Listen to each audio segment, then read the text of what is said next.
सबको भाता है, सबको लुभाता है, क्योंकि योगेश्वर श्री कृष्ण ने वहाँ बाल लीलाएं की। और जब परब्रह्म बालक बनता है तो सारे जगत को मोह लेता है। ऐसा श्री कृष्ण जिसकी भक्ति में उनके जन्म से लेकर आज तक पूरे ब्रह्मांड में अनेकानेक भक्त हुए। कृष्ण की भक्ति में जितने स्त्री पात्र हैं, अगर उनके विषय में देखा जाए तो सब एक से बढ़कर एक हैं। और उसी भक्ति के क्रम में हम जब आज चर्चा करने के लिए और दिव्य वाणी को श्रवण करने के लिए एकत्र हुए हैं, हमारे अहोभाग्य हैं, हमारे परम सौभाग्य हैं कि जावालीपुरम, जहाँ स्वामी अखंडानंद जी के दिव्य प्रवचन इस शहर के लोगों ने सुने, और आज हमारे बीच परम पूज्य प्रातः स्मरणीय जगत वंदनीय स्वामी गिरीशानंद जी हैं, जो माँ मीरा के जीवन चरित्र पर अपनी दृष्टि से प्रकाश डालेंगे। मीरा को हम और आप अलग अलग ढंग से जानते हैं, देखते हैं, सुनते हैं, समझते हैं। जितना हमें टेक्स्ट बुक में पढ़ाया गया, जितना विचारकों ने अपने अपने ढंग से उन्हें देखा, समझा, पूज्य गुरुदेव की शिवाणी में आज हमें एक नई दृष्टि से माँ मीरा को देखने का, सुनने का, समझने का अहोभाग्य, सौभाग्य मिलेगा। पूज्य संत चरण हमारे बीच आ रहे हैं और हमें थोड़ी सी प्रतीक्षा है कुछ और संतों के आगमन की। जैसे ही गुरुदेव का आदेश होगा हम आगे के क्रम को बढ़ाएंगे। तब तक और कुछ भजन सुने। आइए संकीर्तन।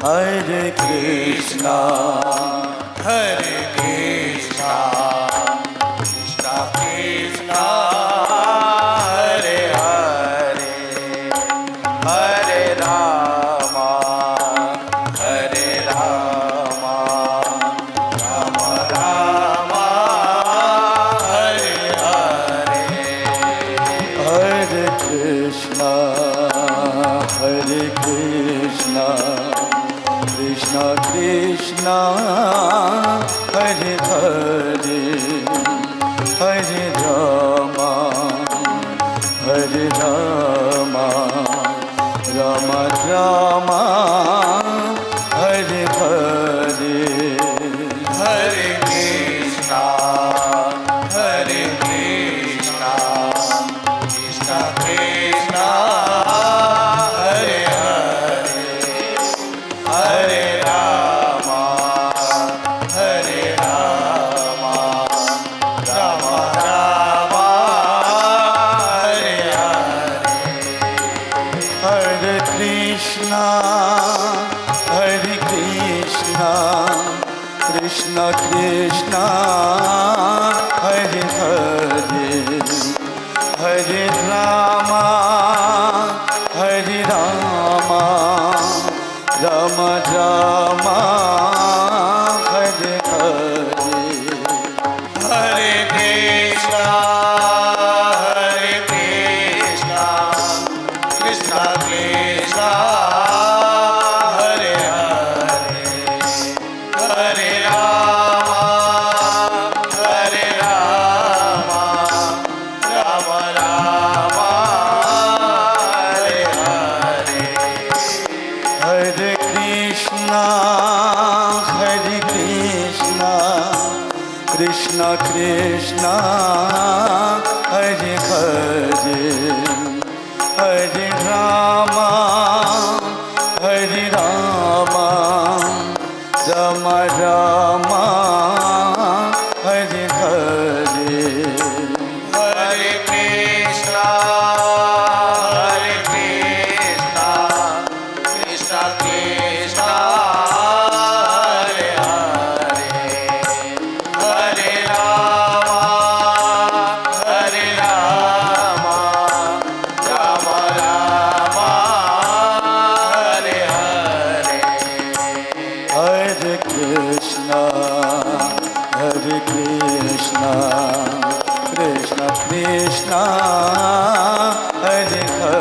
हरे हरे रामा हरे रामा राम रामा हरे हरे हरे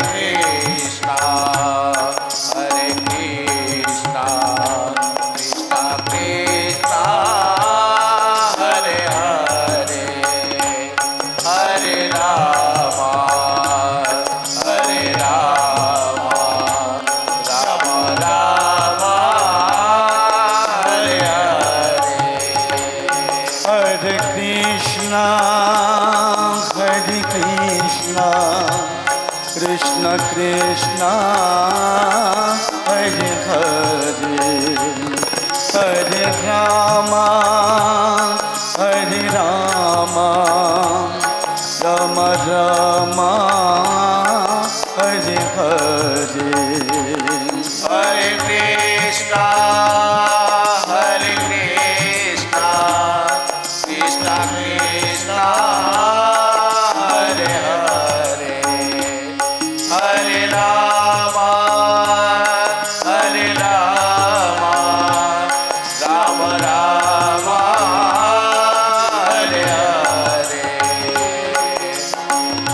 हरे कृष्णा कृष्ण कृष्ण हरे हरे हरे राम राम राम हरे हरे हरे कृष्णा कृष्ण कृष्ण हरे हरे हरे राम राम राम हरे हरे हरे कृष्णा कृष्ण कृष्ण हरे हरे हरे राम राम राम हरे हरे हरे कृष्णा कृष्ण कृष्ण हरे हरे हरे राम राम हरे हरे हरे कृष्णा कृष्ण कृष्ण हरे हरे हरे राम राम हरे हरे हरे कृष्णा कृष्ण कृष्ण हरे हरे हरे राम राम हरे हरे हरे कृष्णा कृष्ण कृष्ण हरे हरे हरे राम राम हरे हरे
कृष्णा कृष्ण हरे हरे हरे राम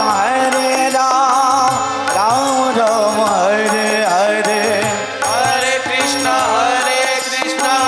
कृष्ण कृष्ण हरे हरे हरे राम राम हरे हरे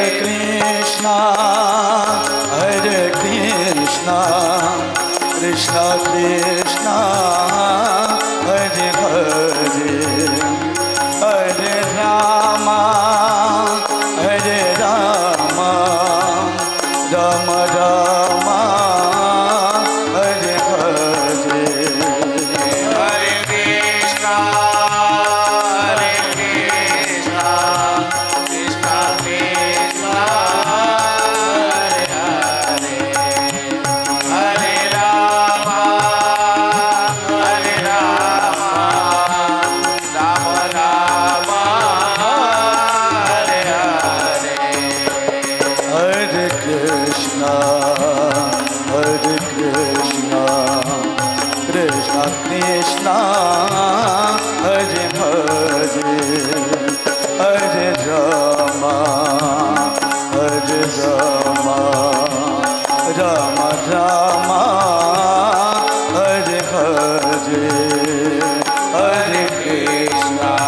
भगवान सदा शिव को अत्यंत ही प्रिय है। डमरू, मृदंग, ये सब प्रभु को बहुत ही पसंद है। और आज के इस प्रभु नाम के संकीर्तन में और माँ मीरा की दिव्य भक्ति के क्रम में संगीत से सेवा ये सभी कलाकार कर रहे हैं। आगे जैसा पूज्य गुरुदेव आदेश करेंगे।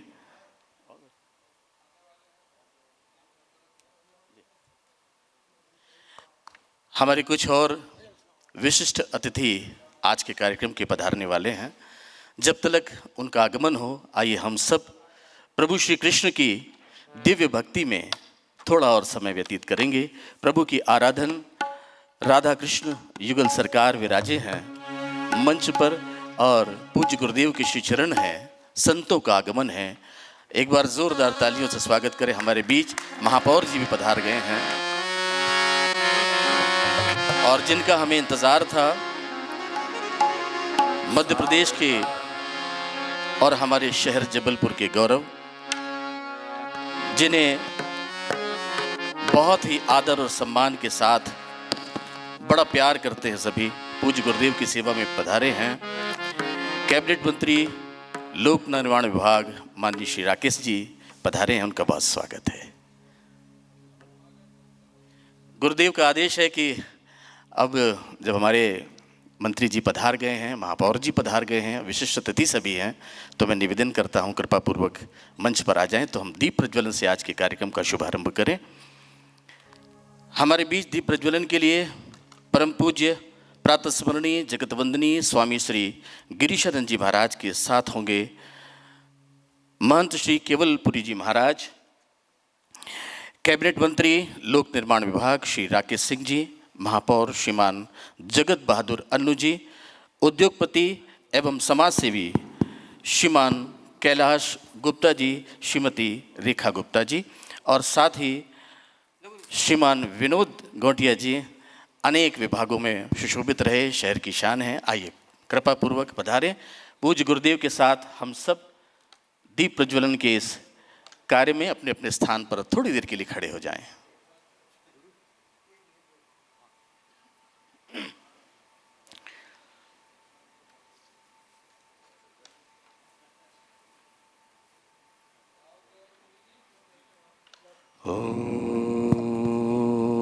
हरिः ओम स्वस्ति न इंद्रो वृद्धस्वाः स्वस्ति नः पूषा विश्ववेदाः स्वस्ति नस्तारक्षो अरिष्टनेमिः स्वस्ति नो बृहस्पतिर्दधातु प्रकदस्व मरुतः वृष्टिमातरः शोभञ्ज्यमानो विदते कूजकमयः अग्निर्जवामनवः शूरचक्षसो विश्वेनो देवा अवशागमन्य भद्रं कर्णेभिः शृणुयामदेवा भद्रं अभिर्यजत्राः स्थैरैरङ्गैः तुष्टभागं सतनु बिर्वसेमहि देवहितं यदायुः द्यौः शान्तिरन्तरिक्षगुं शान्तिः पृथिवी शान्तिराप शान्तिरौषधयः शान्तिः वनस्पतयः शान्ति विश्वे देवाः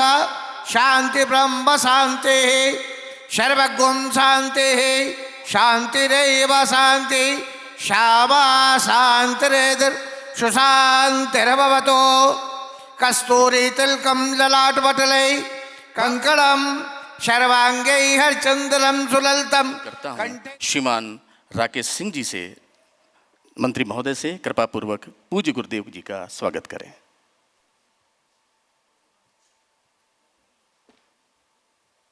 ओम अखंडमंडलाकारं व्याप्तं येन चराचरं तत्पदं दर्शितं येन तस्मै श्री गुरुवे नमः। करतल ध्वनि से स्वागत कीजिए। पूज्य गुरुदेव का स्वागत हो रहा है। अगले क्रम में मैं निवेदन करूं, नगर के प्रथम नागरिक जो अपने आप को प्रथम सेवक कहते हैं, हम सब के बड़े प्रिय श्रीमान जगत बहादुर अन्नू जी स्वागत कर रहे हैं पूज्य गुरुदेव का।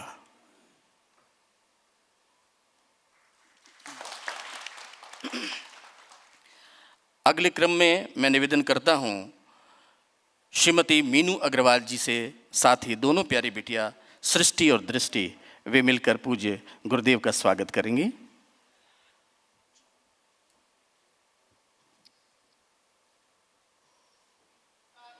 ओम राधिकायै नमः। ओम श्री गुरुचरण कमलेभ्यो नमः। गुरुर्देवो महेश्वरः, गुरुः साक्षात् परब्रह्म, तस्मै श्री गुरुवे नमः। अज्ञानातिमिरान्धस्य ज्ञानाञ्जनशलाकया चक्षुरुन्मीलितं येन तस्मै श्रीगुरुवे नमः। श्रीगुरुचरणकमलेभ्यो नमः।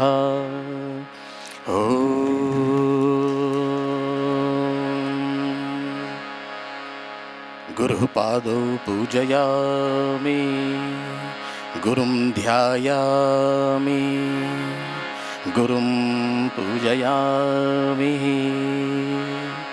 व्यासाय नमः, विष्णुरूपाय नमः।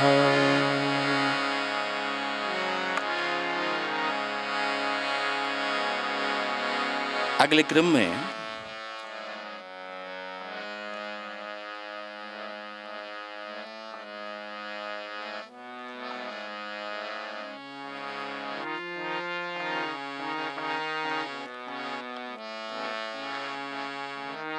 पंडित रोहित दुबे जी पूज्य गुरुदेव का पूजन करवा रहे हैं। आचार्य की महती भूमिका में ज्योतिष के मर्मज्ञ पंडित रोहित दुबे जी पूज्य गुरुदेव की पूजन में अपनी वाणी से दिव्य श्लोकों का वाचन करते हुए हमारे बीच में श्रीमान भगवान दास जी धीरावाणी जी विराजे हैं। श्री आलोक रंगा जी, श्रीमान वेद प्रकाश जी, इनसे भी निवेदन पूज्य गुरुदेव को प्रणाम करने के लिए पधारे।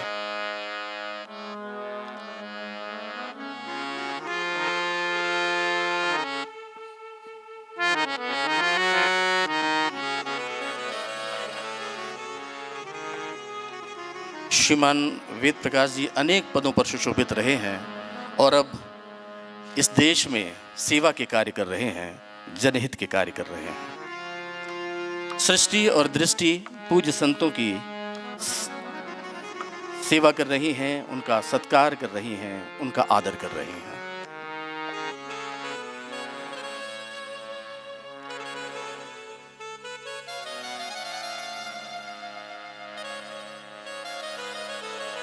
माननीय श्री अशोक जी भी पधारे हैं पूज्य गुरुदेव के स्वागत के लिए। बहुत बहुत स्वागत, वंदन, अभिनंदन। आज का जो कार्यक्रम ये आयोजित है स्वर्गीय श्री प्रदीप अग्रवाल जी की द्वितीय पुण्य स्मृति में, इस परिवार में कितने दिव्य संस्कार हैं जो जन्म देने वाले पिता के लिए एक ऐसे आयोजन का मन बनाते हैं जिस आयोजन से उनके पिता जहां जिस लोक में होंगे वे आनंदित होंगे और इसका लाभ अनेक लोगों तक पहुंचेगा। मीरा के श्याम, मीरा के गिरधर गोपाल, उनके जीवन का क्या दृष्टिकोण है, ये सब हम श्रवण करेंगे पूज्य गुरुदेव के पावन वाणी में। और पूज्य गुरुदेव की पावन वाणी की अमृत वर्षा हमारे ऊपर हो, इसके पूर्व मैं निवेदन कर रहा हूँ श्रीमती मीनू अग्रवाल जी से कि स्वागत के इस क्रम में अपनी वाणी की सेवा से इस कार्यक्रम के प्रयोजन और स्वागत के लिए वे माइक्रोफोन पर आए।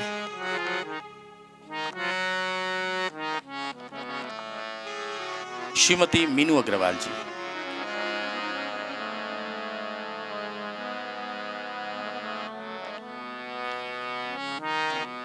में उनके पूजन के लिए और संतों की सेवा के लिए आ रहे हैं।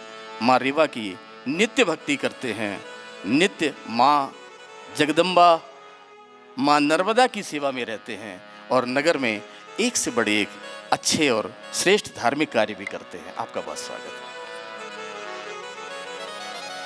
गुरुदेव के स्वागत उन्होंने किया है, प्रणाम किया। मंत्री जी का स्वागत कर रहे हैं, माननीय राकेश सिंह जी का स्वागत कर रहे हैं, मनीष भैया जी। बहुत सुंदर, एक बार जोरदार तालियां राकेश जी हमारे सांसद जी के इस विचार के लिए, जो उन्होंने कहा जहां पूज्य गुरुदेव के श्री चरण विराजे हों वहां उनका आशीर्वाद ही स्वागत है। संतों के प्रति अगर ऐसी सद्भावना हमारे देश की बागडोर जिनके हाथों में है, ऐसे सभी नेतृत्व के लोगों में होगी तो अत्यंत दिव्य होगा। अन्नू जी से भी निवेदन है जी, आशीर्वाद लीजिए। संस्कार धानी में ऐसे संस्कार इन्हीं से सीख कर आने वाली पीढ़ियां आगे ले जाएंगी और वो सीखेंगे कि गुरुओं के सन्मुख कैसे रहना चाहिए। बहुत धन्यवाद।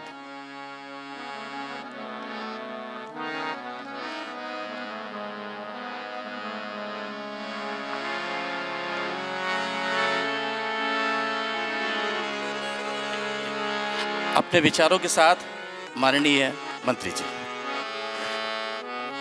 पूज्य महाराज जी के चरणों में नमन।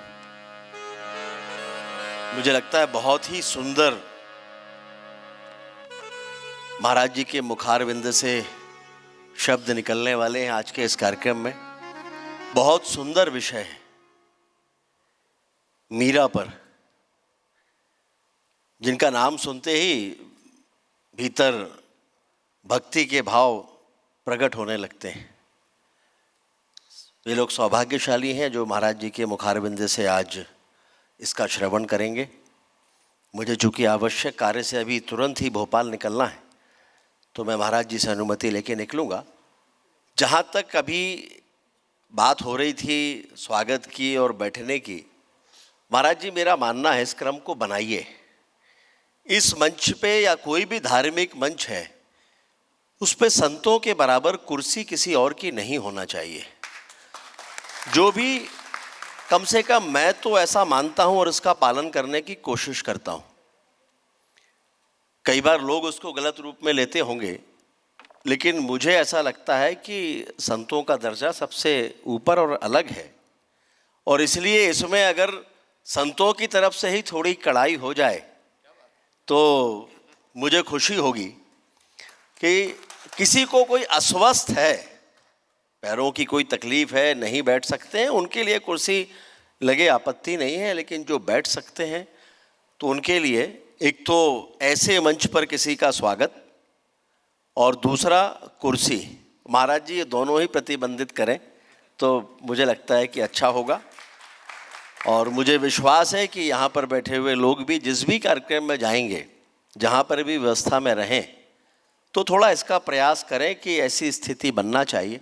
कोई बाहर से हमारे बीच में कोई आ गए, मुख्यमंत्री जी आ गए, कोई बड़े ऐसे आ गए तो अलग बात है कि महाराज जी आशीर्वाद स्वरूप उनको जो चाहें वैसा दर्जा दें, लेकिन जब जो स्थानीय है तो मुझे लगता है महाराज जी इस क्रम का पालन मैं हमेशा कोशिश करता हूँ कि करूँ।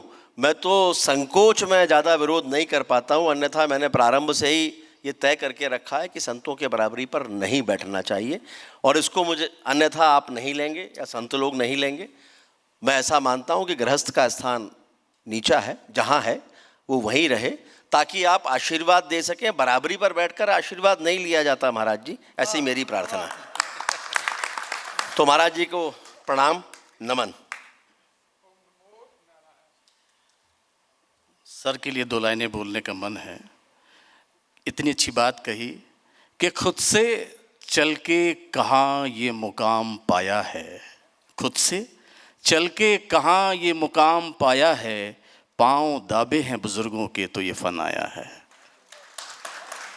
अपने गुरुजनों को, अपने आदरणीय जनों को, माता पिता को सदैव ऊपर रखना चाहिए, उनके निकट बैठ कर के, और तब कुछ ग्रहण करना चाहिए। मैं निवेदन कर रहा हूँ नगर के प्रथम सेवक कहते हैं अपने आप को श्री जगत बहादुर अन्नू जी से कि आज इस दिव्य कार्यक्रम में जो कि उन्होंने रखा है प्रदीप अग्रवाल जी के द्वितीय स्मरण की स्थिति में, पिता का स्मरण तो हर दिन हर पल हर क्षण होता है, लेकिन ऐसे आयोजन करना ये बड़ी बात है। सब जितने लोग हैं सनातन के, सबको इस परंपराओं का पालन करना चाहिए। आप आएँ, 2 शब्द अपनी वाणी में कहें, क्योंकि आज का ये आयोजन दिव्य इसलिए है क्योंकि मीरा के श्याम के विषय में पूज्य गुरुदेव अपनी वाणी से अमृत वर्षाने वाले हैं और हम इसके विषय में आपके भी उद्गार सुनना चाहेंगे।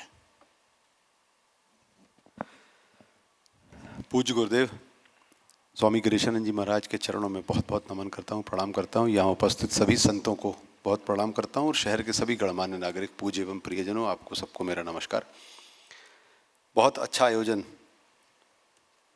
कम सुनने और देखने को मिलता है और पूज्य गुरुवर की मुखार बिंद से जब माँ मीरा का, प्रभु श्री कृष्ण का वर्णन आएगा तो मुझे ऐसा लगता है कि सब के सब जो यहाँ होंगे वो मंत्रमुग्ध हो जाएंगे। हम लोग कल से संख्या की भी चिंता करेंगे, लोगों के पास खबर नहीं पहुँच पाई है, खबर पहुँचेगी। ज़्यादा से ज़्यादा लोगों को इसका लाभ मिलना ही चाहिए और मेरा ऐसा मानना है कि बहुत सारे आयोजन होते हैं, बहुत सारे विषयों पे आयोजन होते हैं, पर ये विषय सबके लिए नया है और नए विषय में पूज्य गुरुदेव के मुखार बिंद से मुझे ऐसा लगता है कि ये विषय भी बहुत ज़ोरदार है और हमारे गुरुदेव तो ज़ोरदार हैं ही।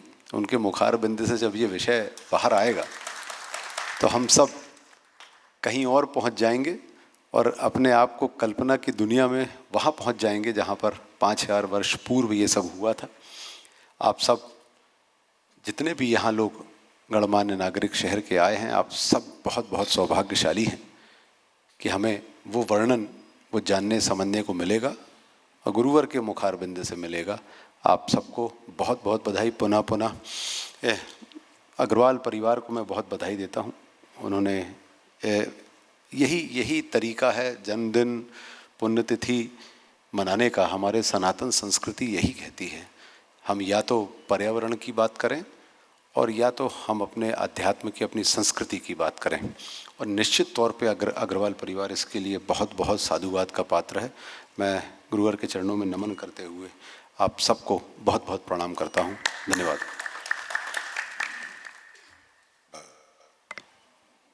माँ मीरा के जीवन से एक एक करके प्रियजनों का साथ छूटता गया और जितना प्रेम, जितना स्नेह, जितना अपनापन उनके निकट के सारे रिश्तों से मिलता था वो धीरे धीरे छूटता गया। हमारे आपके साथ भी होता है। मीरा माँ ने एक युक्ति लगाई कि जितना प्रेम, स्नेह, वात्सल्य जो जो अपनों से मिलता था छूटता गया, उसका दुख बढ़ता गया, वो सब उन्होंने कृष्ण के चरणों में अर्पण कर दिया। और इससे हुआ ये कि कृष्ण के प्रति उनकी प्रीति बढ़ती चली गई और इसीलिए वो कहती हैं, चित्तौड़ के राजवंश की राजदुलारी कहती हैं, मेरो तो गिरधर गोपाल दूसरो न कोई, जाके सिर मोर मुकुट मेरो पति सोई।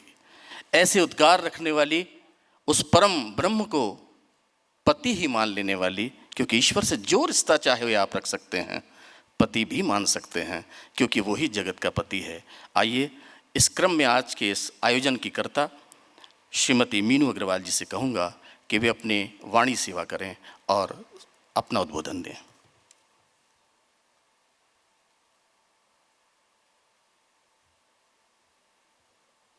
जय सिया राम।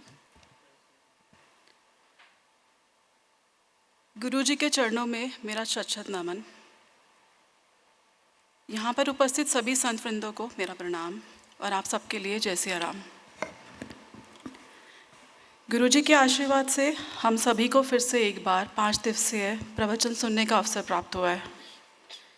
यह द्वितीय 5 दिवसीय प्रवचन मेरे हस्बैंड प्रदीप अग्रवाल की पुण्य स्मृति में करवाया जा रहा है। गुरु जी की महिमा का वर्णन करना हमेशा ही बहुत डिफ़िकल्ट होता है। जैसे सूर्य को दिया दिखाना डिफ़िकल्ट है, इनफैक्ट इम्पॉसिबल है, ऐसे ही गुरु जी की महिमा का वर्णन करना भी इम्पॉसिबल है।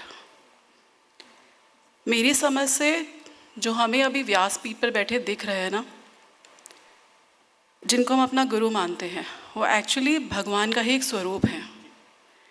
क्योंकि हम में इतनी पवित्रता नहीं है, इतना साधन भजन नहीं है कि हम भगवान को इन आँखों से देख सकें, इसलिए भगवान ने हम पे कृपा की और इस धराधाम पर आकर हमारे गुरुजी का रूप धारण किया, जिन्हें हम सुन सकते हैं, देख सकते हैं, बात कर सकते हैं, छूकर आशीर्वाद ले सकते हैं, उनका हाथ अपने सर पर महसूस कर सकते हैं।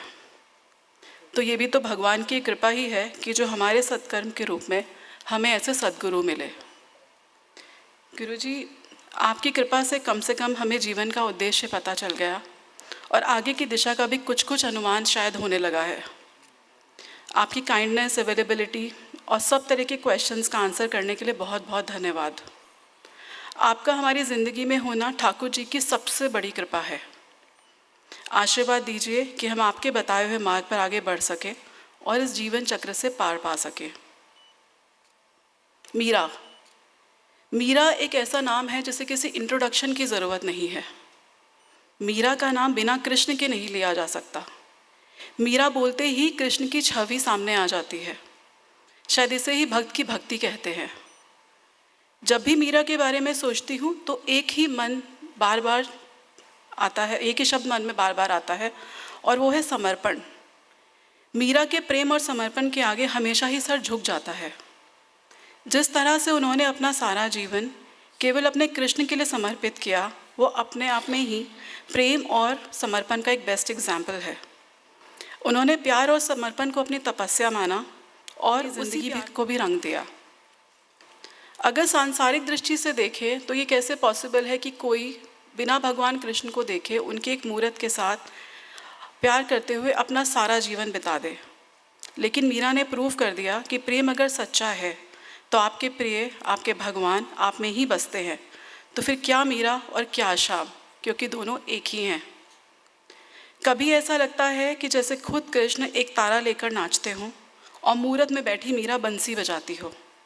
कभी लगता है कि कान्हा ने ही जहर पिया और वो ही नाच नाच के गिरती हुई मीरा का हाथ भी थाम लेते थे। मीरा का जीवन तो प्यार से और समर्पण से और कृष्ण से भरा था। तो आइए गुरुजी के श्रीमुख से मीरा की कथा सुनकर हम सब भी अपना जीवन कृष्ण और सिर्फ कृष्ण से भर लें। जय सिया राम।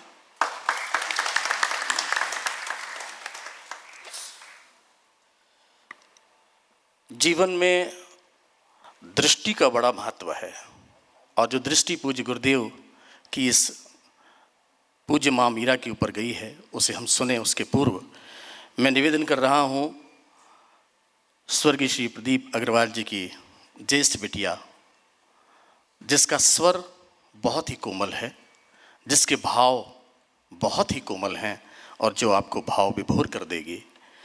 आज यूँ लगेगा आपको जैसे कि दृष्टि नहीं गा रही है, माँ मीरा आकर के यहाँ पर आपको बहुत ही सुंदर एक पद सुना रही हैं।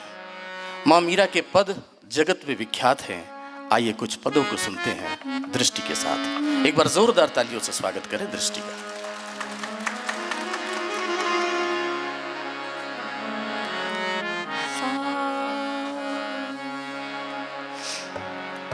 तुम बिन मोरी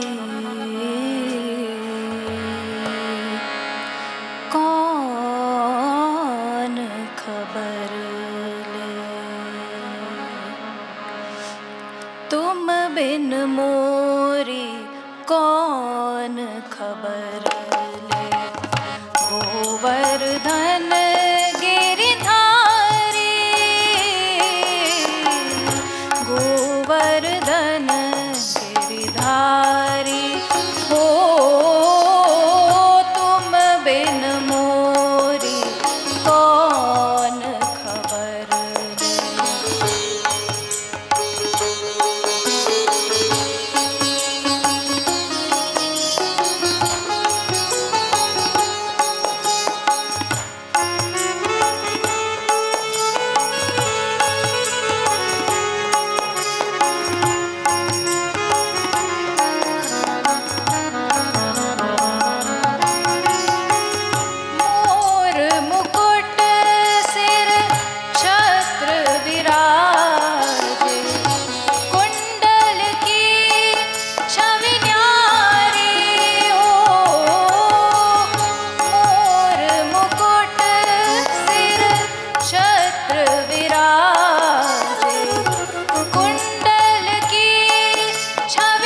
बंसी बजाए गिरधारी हो,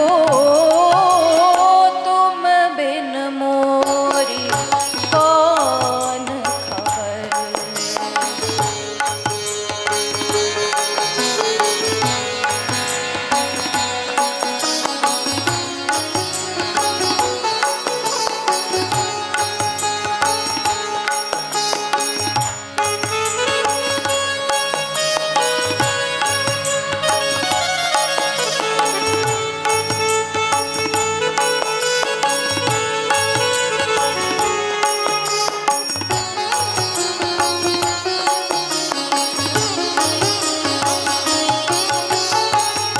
मीरा के प्रभु गिरधर नागर, मीरा के प्रभु गिरधर नागर, चरण कमल पे बलिहारी। मीरा के प्रभु गिरधर नागर, चरण कमल पे बलिहारी। चरण कमल पे बलिहारी हो, तुम बिन मोरी कौन खबर। गोवर्धन गिरधारी, गोवर्धन गिरधारी, गोवर्धन गिरधारी, गोवर्धन गिरधारी। क्योंकि मिलने से होता क्या है? ज्ञान मिलता है। संतों के पदार्पण से जीवन में ज्ञान मिलता है, और मीरा के जीवन में जब ज्ञान का प्रकाश हुआ तो भक्ति स्वतः ही जाग गई। अब ज्ञान और भक्ति जब मिल जाए तो फिर एक नई चीज प्रस्फुटित होती है, वो है वैराग्य। इस जीवन का एक ही ध्येय है कि हम सारे सुखों का आनंद लें, लेकिन अंततः हम वैराग्य की ओर बढ़ें। जीवन का वैराग्य बहुत मुश्किल से आता है, लेकिन जिनके जीवन में घट जाता है वैराग्य, उनके जीवन का आनंद ऐसा आनंद होता है जिसे कोई मिटा नहीं सकता। आइए मीरा के बाल्यकाल से लेकर के उसके महाप्राण तक जितनी भी दिव्य लीलाएं हैं, उनका प्रयोजन एक तन को कैसे उसने धन्य किया, एक जीवन को कैसे धन्य किया, और कैसे एक स्त्री पात्र होकर के जगत में चर्चा का विषय बन गई। दरअसल मीरा सूत्र देती हैं जीवन के दुख में हमें क्या करना चाहिए, कैसे हमें जीना चाहिए, अपने दुख को कैसे आनंद में परिवर्तित करना चाहिए, कैसे मोक्ष की ओर हमें आनंद के साथ कीर्तन करते हुए, भजन करते हुए जाना चाहिए। ऐसा ही दिव्य दृष्टि, दिव्य प्रवचन पूज्य गुरुदेव का हो। एक सुंदर सी धुन बजाइए, फिर गुरुदेव का हम सुनेंगे। अच्छा ठीक है, बोलिए सद्गुरुदेव भगवान की। मातु नरमा दे कृष्ण कन्हैया लाल की, राधा रानी जी सरकार की। लीजिए पूज्य गुरुदेव की अमृतमयी वाणी।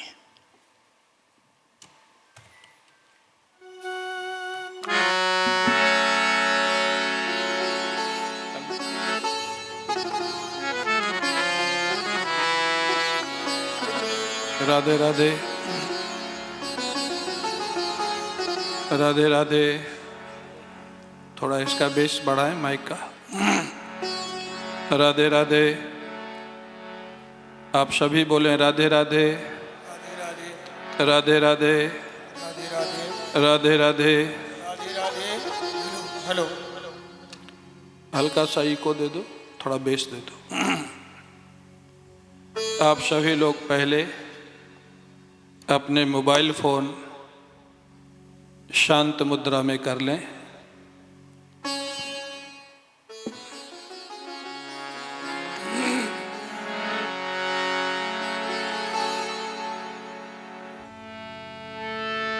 शांतम